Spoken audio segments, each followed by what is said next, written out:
안녕하십니까. 2024년 12월 14일 탄핵 소추안이 국회의원 204명의 찬성으로 인해서 가결이 됐습니다. 그래서 헌법재판소로 넘어갔는데 그 탄핵 소추안 중에서 제일 핵심 쟁점인 내란죄에 대해서 더불어민주당이 취하를 하겠다는 얘기입니다. 내란죄만 취하를 하겠다, 빼겠다. 그런 얘기가 지금 나오고 있습니다. 그러니까 내란죄를 빼버리면 가장 중요한 핵심 쟁점 그 내용이 빠져버리면 과연 탄핵 소추, 직권남용 가지고 탄핵 소추안이 인용이 될 것이냐? 한번 따져보시게요. 과연 인용이 되어서 대통령 윤석열은 파면이 될 것이냐? 절대로 그렇게는 안 될 것 같은 그런 느낌이 안 드신가요? 탄핵 소추안 주요 쟁점, 핵심 쟁점이 내란죄인데 그래서 온 언론이 매스컴이 윤석열 내란 수괴라고 아주 그저 날만 새면 밥 먹듯이 했던 그런 사람들이 드디어 그 탄핵 소추안의 핵심 쟁점인 내란죄를 갖다가 취하를 시키겠다. 그러면 결국은 내란죄가 취하가 되면 어떻습니까? 다시 이제 탄핵 소추안을 다시 발의를 해야 될 거 아니에요. 그러면 다시 이제 취하를 하게 되면 가장 핵심 쟁점이니까 국회로 다시 가서 국회에서 다시 윤석열 비상계엄 선포에 대한 탄핵 소추안을 또 가결을 해야 될 거 아니에요.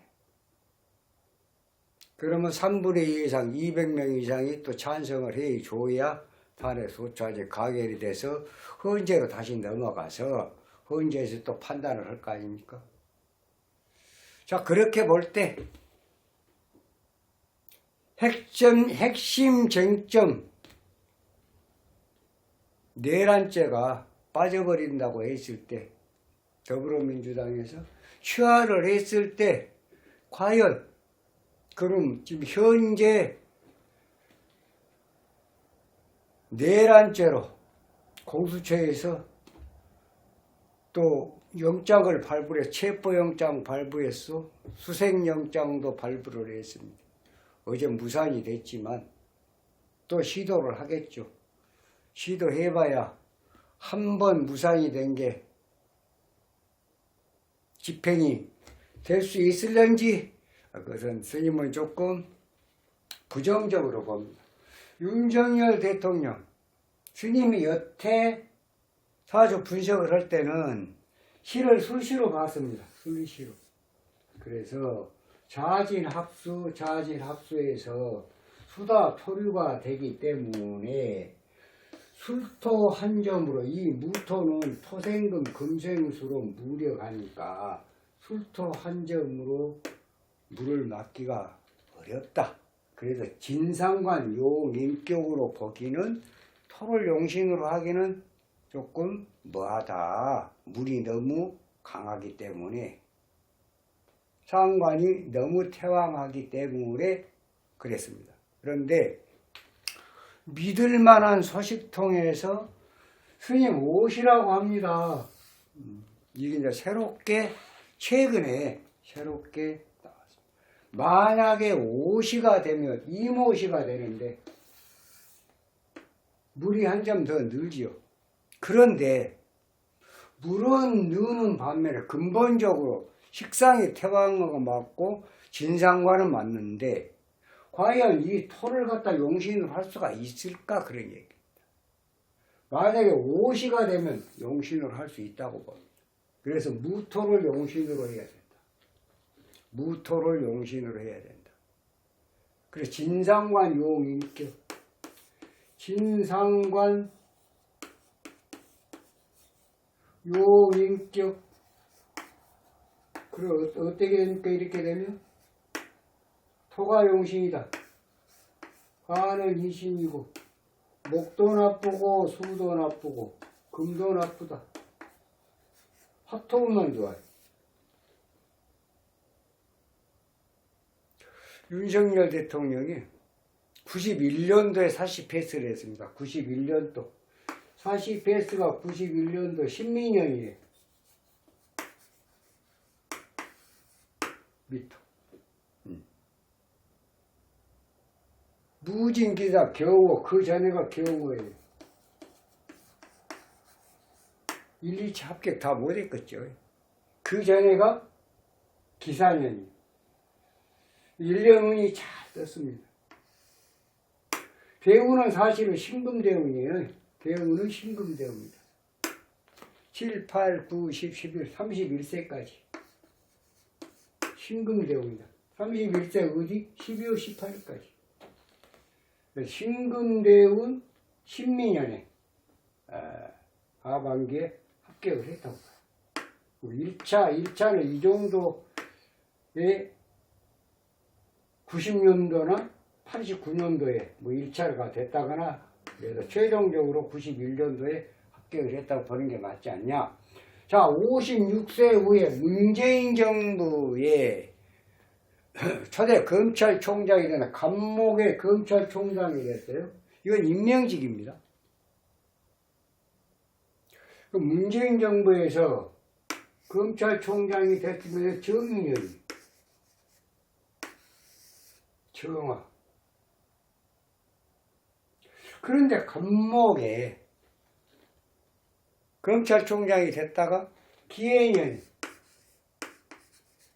2019년도에 20년도에 정직 2개월을 먹죠. 그 참 묘합니다. 그러니까 문재인 정부에서 검찰총장은 됐는데 또 정직 2개월을 먹어요. 이런 상황. 결국은 토가 무토가 용신일 때 갑목이 들어오면 갑경충 목국토 탐재계의 명예가 실추되는 그런 오시로 봤을 때입니다. 토를 용신을 했을 때. 자, 그럼 현재 상황은 7, 8, 9, 10, 11, 61세 이후 오화가 들어와서 2022년도에 상반기에 이민년에 임수가 들어왔는데도 당선이 됐어요. 몇 프로로? 0.73%로. 이재명 대표하고 대선에서 0.73%로 아슬아슬하게. 그때 당시에 이재명 대표의 운은 수가 용신인데 임수 대운의 이민년이에요. 한마디로 얘기하면 대운이 이 대운은 진상관 용인격으로 봐갖고 무토를 용신으로 하면 오화가 희신이 되는데 희신이 겨울철에 동월에 태어나서 불을 필요로 하는 사주 희신조우가 됐다는 얘기입니다. 희신조우. 이것도 플러스 2점짜리가 되는 거예요. 2점보다는 조금 못 미치겠죠. 용신 같으면 2점인데 2점이 좀 못 미쳐요. 그래도 이재명 대표는 운은 좋은 운은 떴어요. 그래서 임수 대운에 다 파기환송도 되고 그랬거든요.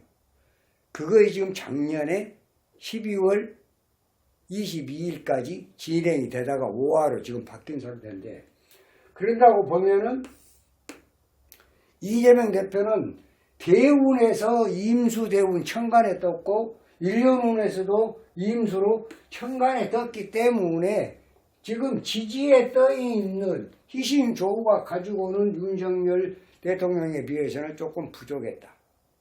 그래서 결국은 윤석열 대통령이 당선하게 되었다. 당선이 되고 나서 지금까지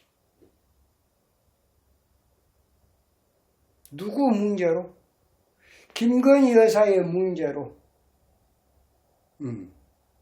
도이치모터스 주가 조작 뭐 이런 하여튼 이런저런 어떤 그 김 여사의 리스크 그걸로 인해서 거의 2년 반을 보냈다 그래도 과언이 아닙니다. 얼마나 많이 결국은 토가용신일 때 제가 병이다. 제가 뭐요? 부인이죠. 여자, 부인, 돈. 또 돈은 아니고 여자는 뭐예요? 가장 측근에 있는 부인, 김여사. 김여사 문제로 인해서 지금까지 2년 6개월 거의 왔다 그래도 과언이 아니죠. 자, 작년에 강서구청장 김태우 강서구청장 또 특별 사면 시켜갖고 경쟁을 하게 했는데 거기서부터 조금 지나치다. 그 작년에가 뭐예요? 작년에가 계면이에요. 계면이요. 대통령은 되고 나는데 좋을 거이 없어. 목도 안 아프요. 자, 간목 한번 보자고요. 그래서 나는 오시가 맞는 걸로 또 그렇게 판단이 되더라고요. 왜? 간목에서 수시로 봤으면 목이 이시면 목성한데요. 목국도 갑경충이 돼갖고 목운에 4월 10일이 임묘까지 됐는데 이렇게 총선에 대패를 당할 수 있을까? 그래서 오히려 수시보다는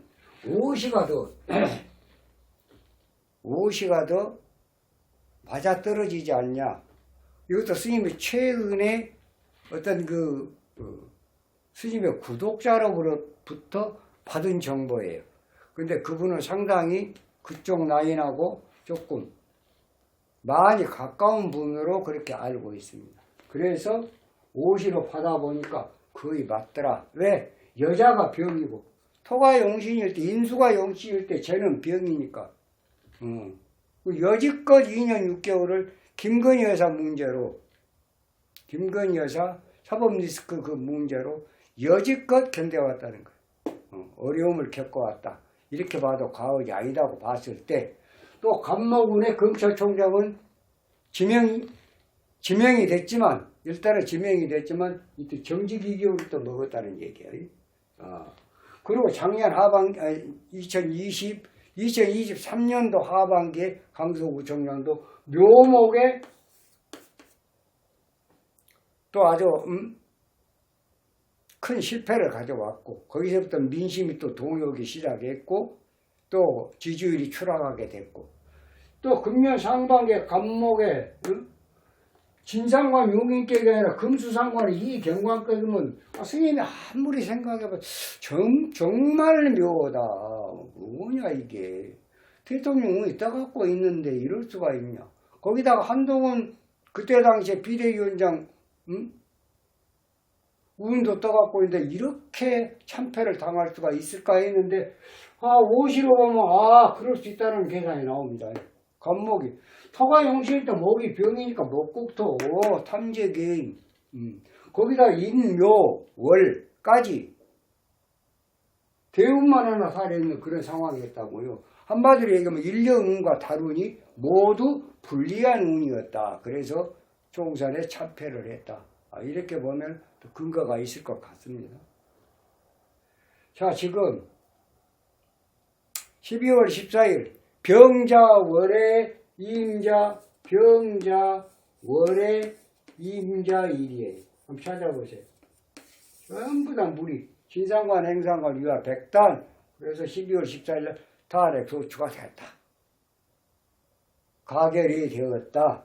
그리고 헌재로 넘어갔다. 청구인, 법사위원장 정청래, 피청구인, 대통령 윤석열 넘어갔다는 게. 그런데 지금 민주당에서 그 핵심 쟁점인 내란죄를 갖다가 빼겠다. 취하를 하겠다. 그렇게 되면 다시 이제 국회로 넘어가요. 국회로 백크로스 해야 될 거 아니에요. 국회 넘어가서 다시 탄핵 소추안을 갖다가 가결을 시켜가지고 대통령 비상계엄에 따른 탄핵 소추안을 가결해서 다시 헌재로 와야 되는 게 맞는 거 아닐까요? 스님은 그렇게 봐집니다만 글쎄 뭐 스님은 법에 대해서 해박한 지식이 없기 때문에 잘 모르겠습니다만은 그것이 원칙이라냐. 보통 많은 분들께서 스님한테 이런 얘기들을 합니다. 스님 색깔이 뭡니까? 좌파입니까? 우파입니까? 또는 중도입니까? 스님 별로 이렇게 어떻게 판단하기가 좀 애매하다 그래요. 스님 색깔이 뭔지. 어떻게 보면 우파도 같고 어떻게 보면 좌파도 같고 어떻게 보면 중도도 같고. 스님은 중도, 좌파, 우파 아닙니다. 국민의 한 사람. 단 정의로운 사회, 더불어 잘 사는 세상을 꿈꾸는 그러한 민초 중에 한 사람이라고 보면 되겠습니다. 나라가 잘 되고 국민이 행복하기를 바라는 그러한 생각을 끊임없이 해온 국민의 한 사람, 이렇게 보시면 거의 틀림이 없을 거예요. 저는 이렇게 판단하고 하는 것은 기본 상식, 평범한 상식 수준에서 모든 것을 거기다 잣대를 댑니다. 좌도 아니고 우도 아니고 가운데도 아닌데 아무튼 우리가 보통 일반 사람들이 생각할 수 있는 범주 내에 이것이 상식 아니냐. 그러니까 결국은 스님이 꿈꾸는 세상은 정의로운 사회, 또 더불어 잘 사는 세상. 그것이 스님의 색깔입니다. 그렇게 보시면 거의 틀림없을 겁니다. 하도 스님 색깔이 뭐냐고 그래서 지금 이 시간을 빌어서 잠깐 또 말씀드렸습니다만 그렇게 봐주시면 감사하겠어요.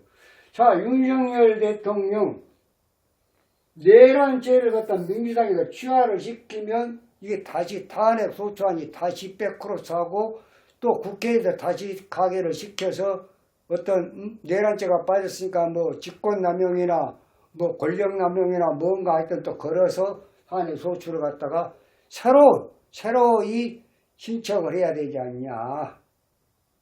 200석 이상 3분의 2 이상 가결을 거쳐서 탄핵 소추안이 다시 헌재로 넘어와야 되지 않냐라는 게 이제 스님 생각이고, 그래서 결국은 그렇게 보면 대통령은 귀환이 될 수 있다. 헌재의 판결은 기각적이 될 것이다. 옛날에 노무현 대통령 공직선거법 위반은 해당이 되나? 대통령이 탄핵을 당해서 파면을 당할 정도까지는 아니다. 결국은 통치행위에 가깝다. 이런 판결이 나온 적이 있잖아요. 아마 선생님들 지금 윤석열 대통령도 꼭 그럴 것 같아요. 느낌에. 비상계엄을 선포한 것은 월권이고 대통령 월권이고 또 직권남용에 해당이 되나? 선생님 판사 아닙니다.